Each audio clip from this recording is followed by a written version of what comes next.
Hello and welcome to AJ Storytime channel for kids. If you're new to my channel, please don't forget to subscribe. Today I'm reading more amazing books. The first book I'm reading is called Lenny and Lucy, written by Philip Steele.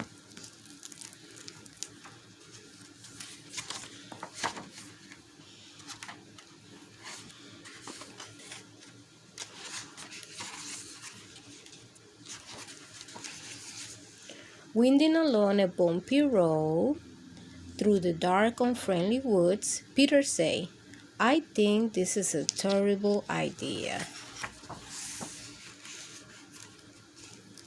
And here they are in the woods.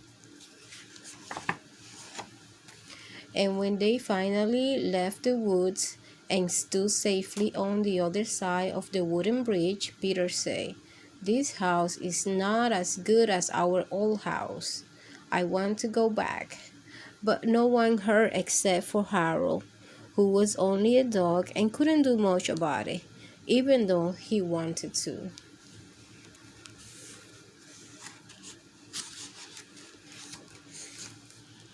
Harold was a good dog.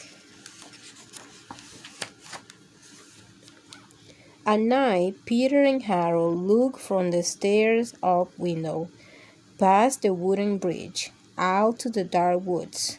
Terrible things hid in the trees. Neither Peter nor Harold slept at all. So the next day, Peter made a tall pile of pillows, and after Dale trapped the pile 6 times, Peter ran inside to find just the right blankets.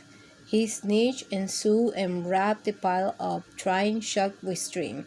He pushed and pulled and knit the wrapped-up pillows like dough.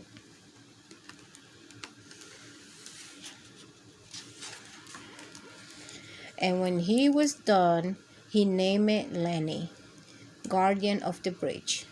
"Lenny will guard the bridge," said Peter, "and keep the dark woods on the other side where they belong." Harold wagged his tail.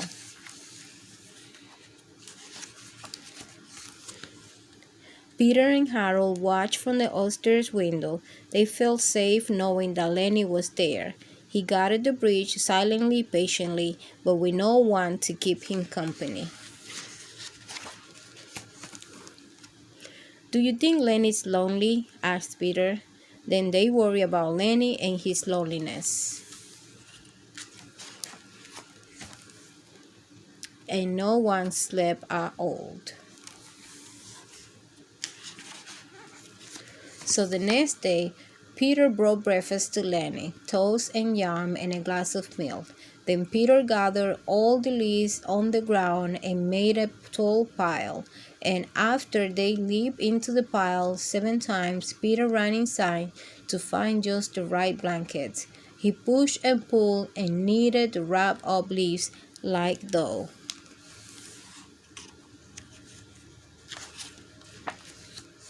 When he was done, he named her Lucy, and Lucy was a good friend to Lenny.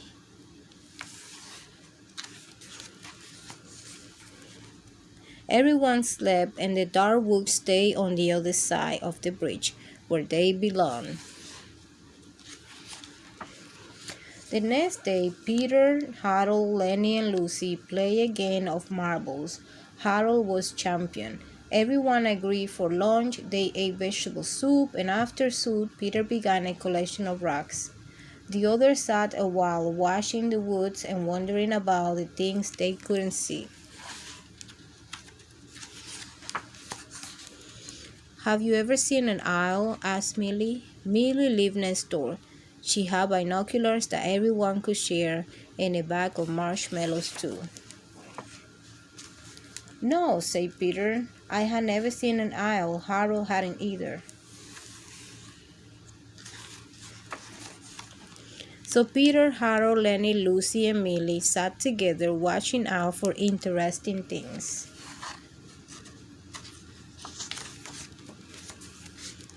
Harold chased a squirrel or 2. And all the while, even after the lights were out, the dark woods stayed on the other side of the bridge, where they belong. The end. Such a nice stories about Lenny and Lucy. I have one more book for you today. This one is called Hug Me by Simona Siraolo. Hug me. Felipe was taught to keep still, encouraged to be looked at, and told that one day he'll reach a high position.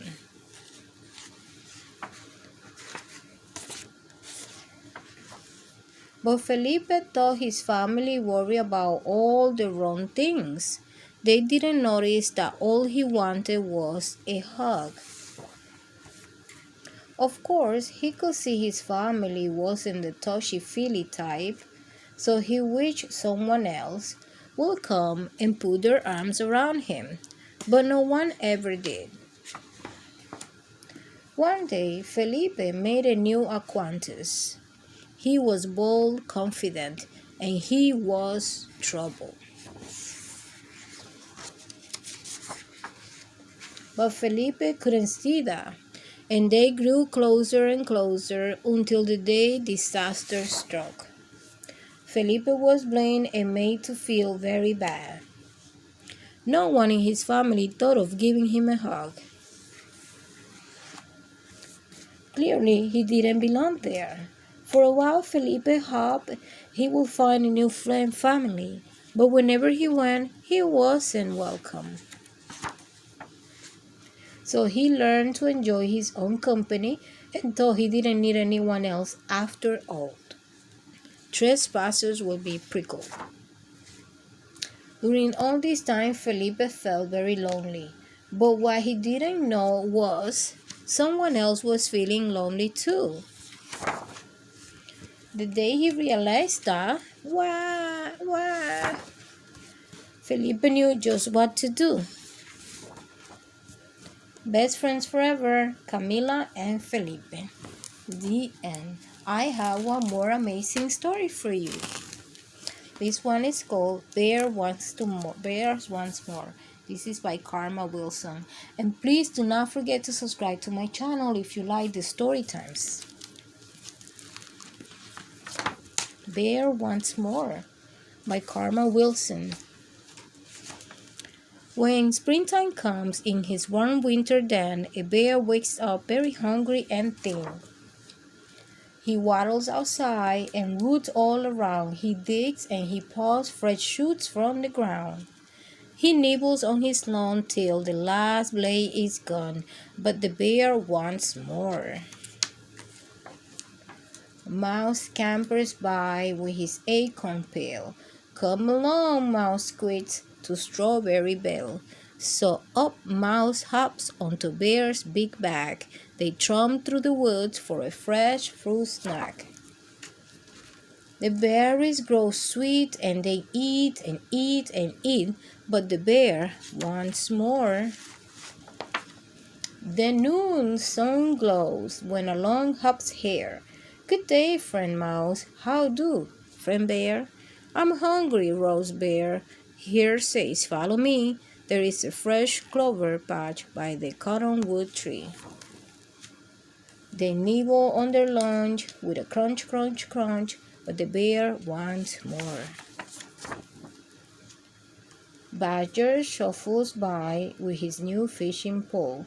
There is a fine fish feast at the old fishing hole. They head to the pond and they sit by the shore. Bear catches fish, but he still wants more. Meanwhile, back at the big bear's den, Gopher and Mole with Raven and Wren. They bake honey cakes, they decorate their lair. It's springtime party for their good friend Bear. Bear rots at his tummy. He smells something yummy, and he still wants more. Bear sniffs and snuffles as sweet breeze blows. He runs to his home. He follows his nose. His friends yell surprise when he gets to his den, but Bear is so big that he can't fit in. Bear wails, what luck, I am stuck, stuck, stuck in my own front door. Mouse squeaks, poor bear, he's wedged too right. Hare talks, raven pushes with all of their might. Badger gets a stick and he pries so hard that bear pops out and he lands in his yard.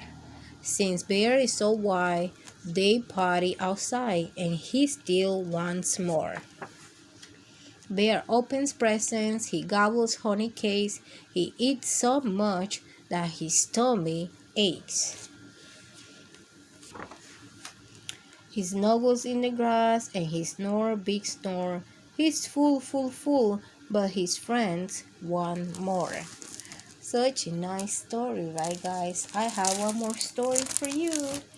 This one is called Max the Bray by Ed Burr.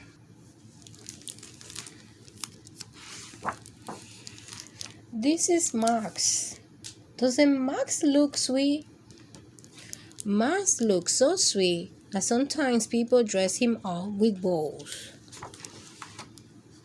Max does not like being dressed up with bows because Max is a fearless kitten. Max is a brave kitten. Max is a kitten who chases mice. Max the Brave just needs to find out what a mouse looks like, and then he will chase it. Maybe Mouse is in there. Max bravely explored the can. Mouse, are you in there? Mouse isn't here. Oh, hello. Are you Mouse? No, I'm a fly, says Fly, but I just saw Mouse scary by a moment ago. Maybe this is what Mouse looks like. Excuse me, please, but are you Mouse? I'm not Mouse, I'm a fish, say the fish, but I just saw Mouse dash outside. That must be Mouse up in the tree. Excuse me, please, but are you Mouse? We are not Mouse, we are birds, say the birds, but we did just saw Mouse goodbye. Excuse me, but will you happen to be Mouse? Eek, Mouse? I'm not Mouse, I'm an elephant, says Elephant, but I did just saw Mouse skitter by. Thank you very much, say Max. And you? Nope, not that way. Hello there, are you Mouse by any chance? Who, me? No, certainly not.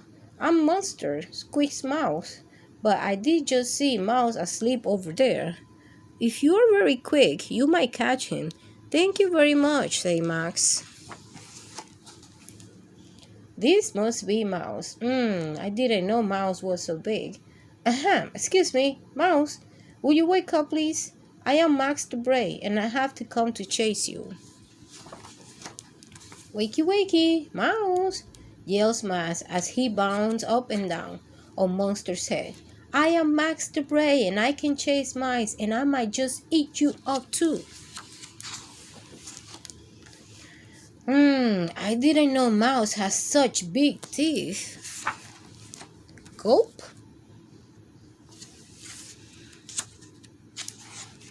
Achoo! Yuck. Max decided that chasing mice is not all it's cracked up to be. And anyway, he doesn't need to be Max the Bray all the time. Unless he's out chasing monsters. The end. Such a nice book, right guys? I have at least two more books for you. This one is called Swimmy by Leo Leone.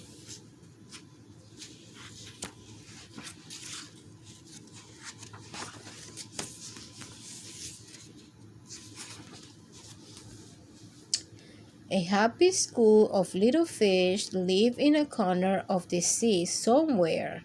They were all red. Only one of them was as black as a mussel shell.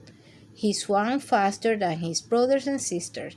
His name was Swimmy. Can you see him? Right here. One bad day, a tuna fish, sweet, fierce, and very hungry, came darting through the waves. In one gulp, he swallowed all the little red fish, only Swimmy escaped. He swam away in the deep, wet world. He was scared, lonely, and very sad.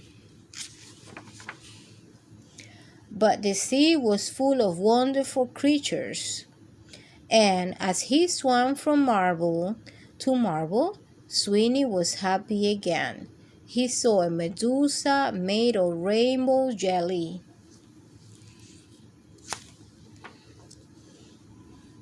a lobster who walked about like a water-moving machine,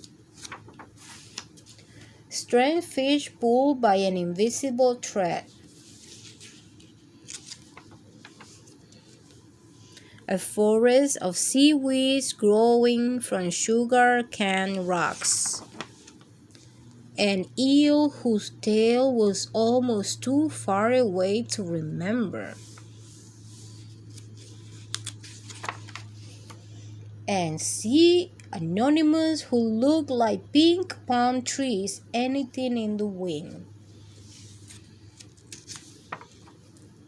Then, hidden in the dark shade of rocks and weeds, he saw a school of little fish, just like his own. "Let's go and swim and play and see things," he said happily. "We cannot," said the little red fish. "The big fish will eat us all." "But you cannot just lie there," said Swimmy. "We must think of something." Swimmy thought and thought and thought, and then suddenly he said, "I have it. We are going to swim all together like the biggest fish in the sea." He taught them to swim close together, each in his own place. And when they had learned to swim like one giant fish, he said, "I'll be the eye." The end. Such a nice story, right, guys? And this is finally the last book. It's from Olivia. Do you like Olivia? I love Olivia.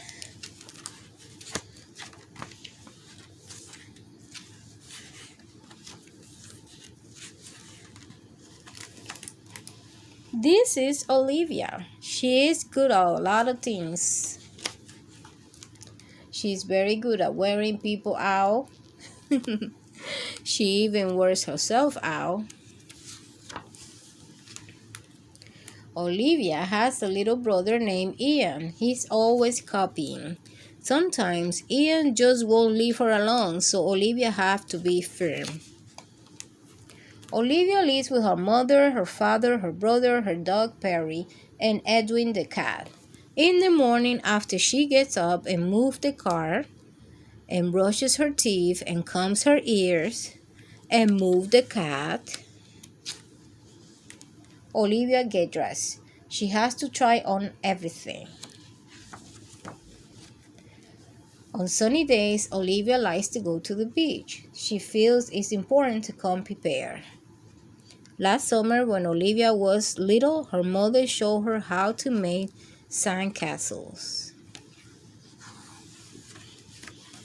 She got pretty good. Sometimes Olivia likes to bask in the sun. When her mother sees that she's had enough, they go home. Every day, Olivia is supposed to take a nap. "It's time for you to know what," her mother says. Of course, Olivia is not all sleepy. On rainy days, Olivia likes to go to the museum. She heads straight for her favorite picture. Olivia looks at it for a long time. What could she be thinking? But there is one painting Olivia just doesn't get it. "I could do that in about 5 minutes," she says to her mother. As soon as she gets home, she gives it a try. Time out! After a nice bath and a nice dinner, it's time for bed. But of course, Olivia's not all as sleepy. Only 5 books tonight, Mommy, she says. No, Olivia, just one.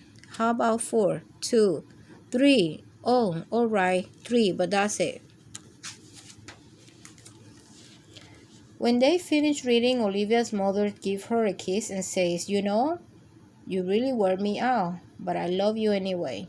And Olivia gives her a kiss back and say, "I love you anyway too." The end. I hope that you enjoyed the story time for today. We read Olivia, Master Bray, Swimmy, Bear Once More, Hug Me, and Lenny and Lucy. Please subscribe to my channel. Bye.